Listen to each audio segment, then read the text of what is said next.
दूसरा चीज कि मुख्यमंत्री प्रगति यात्रा नहीं करते, ये गवर्नमेंट के पब्लिक के पैसे पे वो राजनीतिक यात्रा कर रहे हैं। इस बात पे सरकार से क्वेश्चन करना चाहिए कि आप राजनीतिकरण कर रहे हैं, आप चुनाव आने वाला है तो आपकी प्रगति यात्रा, आप अपना ढिंढोरा पीटने सरकारी तेल जला रहे हैं, सरकारी लोग यूज कर रहे हैं,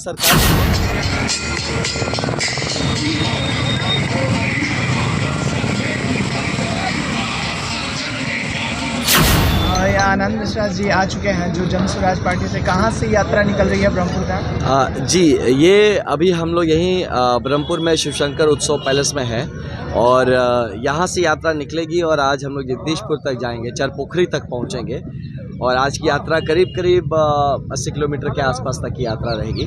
और क्योंकि हम गांव होते हुए जाते हैं इसलिए, और ये यात्रा निकली है 19 तारीख को एलसीटी घाट स्थित बिहार सत्याग्रह आश्रम जनसुराज का जो है वहाँ से, और करीब प्रस्तावित 20,000 किलोमीटर की यात्रा है। 38 ज़िले में जाना है, सारे विधानसभा में जाना है और ये हमारा 27वां दिन है, ऐसे देखा जाए तो करीब 27वां दिन होगा।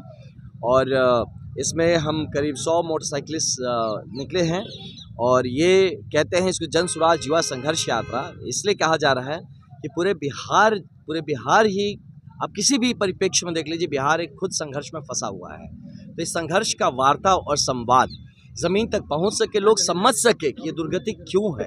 आप पिछले 35 साल से वोट डाल रहे हैं, हर लेवल पे वोट डाल रहे हैं, मुखिया से लेकर सांसद तक, एमएलए बदल रहे हैं, मुखिया बदल रहे हैं, सांसद बदल रहे हैं, लेकिन किस्मत नहीं बदल रही। तो फिर ये गड़बड़ कहाँ हो रहा है?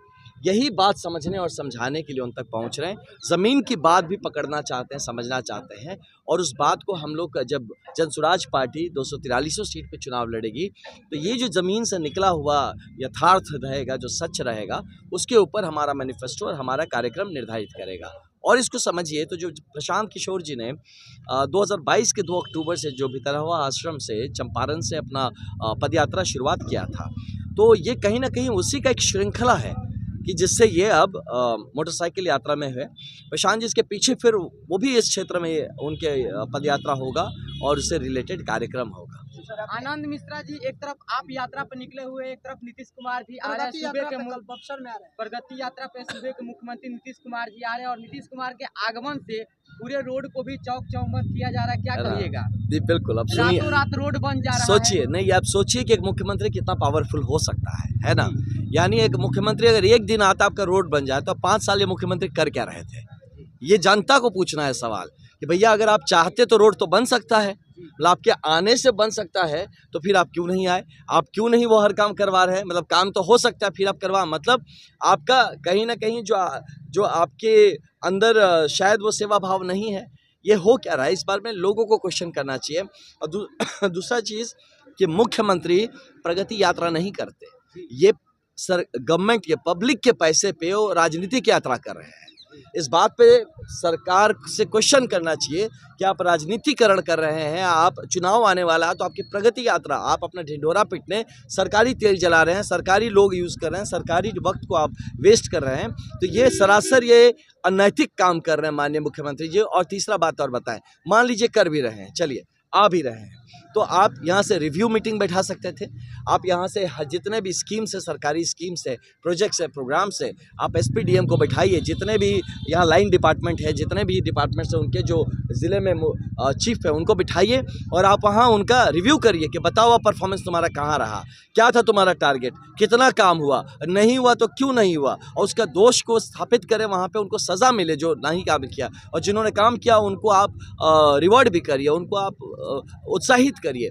ये काम होता है अगर मुख्यमंत्री कहीं किसी जगह पे जाता है, ना कि प्रगति यात्रा में फोटो खिंचा रहा है, हाथ जोड़ के घूम रहा है और राजनीति कर रहा है, और वो भी पब्लिक के पैसे से।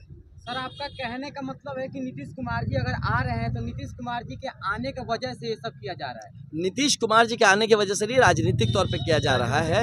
ये पूरा राजनीतिक मुद्दा है। ये जो पूरा प्रगति यात्रा है ये राजनीतिक यात्रा है। अगर इसके संग मैं तो उनको आइडिया भी दे रहा हूँ, है ना, कि अगर पब्लिक जो आपको भला बुरा ना बोले तो आइडिया भी दे रहा हूँ कि आप इसको रिव्यू मीटिंग्स करिए, जहाँ जा रहे हैं वहाँ बैठिए, जिला के डीए एमएसपी सारे लाइन डिपार्टमेंट में लाइए, आप रिव्यू करिए डिपार्टमेंट का, उसके बाद प्रेस नोट जारी करिए कि आज आपने रिव्यू किया, वो रिव्यू में क्या निकला, आपने क्या निर्देश किए, और उसका एक वक्त दीजिए कि 30 दिन बाद इसका फॉलोअप होगा, जो जनता को बताया जाएगा कि मुख्यमंत्री बक्सर में आए और बक्सर जिले में क्या किए और उनके जाने के बाद उसका क्या हल निकला।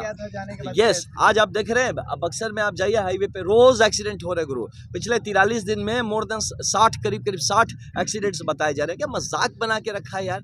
हाँ, आप और हम ना एकदम, हम तो मोटरसाइकिल घूम भगवानी मालिक है, घूम रहे, भगवाने भरोसे घूम रहे हैं, बाकी तो यहाँ प्रशासन शासन का हमने देख लिया। बक्सर जिले में एक और समस्या आ रही है जाम को लेकर के, क्या कहिए? पूरा बिहार जाम है गुरु, हम तो घूम रहे हैं ना, अभी तो हम आपके पास 2 घंटे लेट पहुंचे हैं, हम अपने और कारण से नहीं पहुंचे, ये जाम के कारण से 2 घंटे लेट। हम गली गली गांव गांव घूम के आए हैं, है ना, रास्ता ये अवॉइड करने के लिए कि जहाँ जाम मिल रहा है हमारे लड़के उतर के उसको ठीक करा के आ रहे हैं। तो ये दुर्गति ये दिखाता है ना कि बिहार के हमारे जो नेता हैं ये लोगों के वक्त को वैल्यू नहीं देते हैं। आपका जो समय है वो कीमती नहीं है, इसीलिए आप जाम में फंसे रहिए, घंटों फंसे रहिए, कोई फर्क नहीं पड़ता।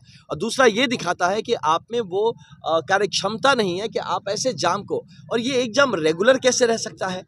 आप अगर इंफ्रास्ट्रक्चर को ठीक करना है उसको करिए, आपको अगर इसमें मतलब जो काम एग्जीक्यूशन करना है, आपको जो पुलिस प्रशासन का काम होगा, जो डीटीओ का काम होगा, या उसको करिए, या जो लोगों को समझाने समझने की बात है आप उसको करिए। आप कर क्या रहे हैं? लगातार ये जाम है गुरु, 1 दिन 2 दिन होता तो बात होती ना, रोज का जाम है। पिछले 1.5 साल से करीब यहाँ पे घूम रहा हूँ बिहार में, आई एम फ्रस्ट्रेटेड, मैं बता रहा हूँ अटरली कि ये पूरा बिहार जाम में लगा हुआ है। और ये एक सांकेतिक चीज़ है, बिहार के हर चीज़, आप शिक्षा देखिए, स्वास्थ्य देखिए, है ना, रोजगार, हर चीज़ में जाम लगा हुआ है, रोड पे बस वो दिख रहा है। शिक्षा का स्थिति तो कुछ दिन अभी पटना में दिखाई दिया कि बीपीएससी के छात्रों को यस, बिल्कुल, युवा को लेकर क्या बोलिए? मैं यही बताऊंगा कि आप बीपीएससी नहीं, अगर आप हक मांगेंगे ना बिहार में आज के दिन में कि आपको हक मिलना चाहिए, न्याय मिलना चाहिए, तो आपको कूटा जाएगा। ये लोकतंत्र रहा ही नहीं, अब ये लाठी तंत्र में तब्दील हो चुका है। जंगल राज ना, वो तो था, ये तो खुल्लम खुल्ला करते थे। अभी दिखाते हैं कि सब अच्छा है, लेकिन जो ज़मीन पे आपको फीलिंग होती है वो एकदम कहीं ना कहीं, मतलब ऐसा लगता है कि किसी एक बनाना रिपब्लिक में रह रहे हैं, या किसी एक ऐसे अंडर डेवलप्ड कंट्री में आप रह रहे हैं जहाँ पे कि शायद अभी तक, और हम बिहार या लोकतंत्र और मतलब ये जनक रही है लोकतांत्रिक व्यवस्थाओं की, और यहाँ पे आप हालत देख लीजिए तो सच में घुटन। इसीलिए जब मैं जॉब छोड़ के आया ना, जब तो मुझे एक सीनियर ऑफिसर से पूछा, तो हमको पता है उन्होंने क्या कहा था। उन्होंने कहा था, आनंद, यू आर डूइंग अ बेवकूफ़ी, है ना। हम बोले, अरे सर आप भी चलिए, आप रिटायर होने वाले हैं, हाँ बिहार को ज़रूरत है आपको हमारी। बोलता नहीं, जो भी आदमी कुछ हो गया ना वो समझ गया और बिहार छोड़ दिया है। जो बिहार में है उनका कहने का मुताबिक 2 ही लोग हैं, या वैसे लोग हैं जो कि कहीं कुछ कर नहीं पा रहे हैं, और दूसरे वो लोग हैं कि जो कुछ कर नहीं पा रहे हैं, उनका शोषण करके वहाँ पे जी रहे हैं। तो सोचिए, ये दुर्गति हो गई हमारी अगर बिहार की, तो कौन बदलेगा ब्रदर? आप और हम नहीं बदलेंगे तो। जितने मंत्री लोग बने हैं, जितने अधिकारी बैठे हैं, आपको एक बहुत बढ़िया मौका मिला है ये काम करने का। आप इसको ये अपना लिए प्रिविलेज मत समझिए कि आपको एक सीट मिल गया एंजॉय करने के लिए। ये आपको मौका मिला, ऊपर वाले दिया है, इसके लिए काम करिए, पूरा बिहार आपका कृतज्ञ रहेगा।